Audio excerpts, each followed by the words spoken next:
ननकाना साहिब। तरक्याती स्कीमों के लिए बेहतरीन मटीरियल इस्तेमाल किया जाए, म्यार और क्वालिटी पर कोई समझौता नहीं किया जाएगा। जिला भर में जारी तरक्याती मनसूबे 6 अरब 42 करोड़ की लागत से मुकम्मल किए जाएंगे। अब गुरु नानक इंटरनेशनल यूनिवर्सिटी 3 साल के अरसा में पाए तकमील तक पहुँचाई जाएगी। इन ख्यालात का इजहार वफाकी वज़ीर दाखिला ब्रिगेडियर इजाज़ अहमद शाह ने deputy commissioner officer committee room में जिला भर में जारी तरक्याती कामों के हवाले से मुनक़दा जायजा इजलास की सदारत करते हुए किया।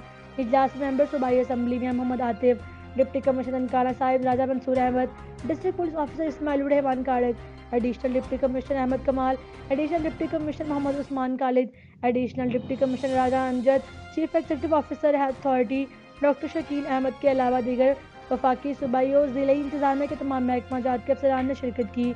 इस मौका पर डिप्टी कमिश्नर राजा मंसूर अहमद ने वफाकी वज़ीर दाखिला ब्रिगेडियर इजाज़ अहमद शाह को जिला भर में जारी तरक्याती स्कीमों के बारे में तफसीलन आगाह किया।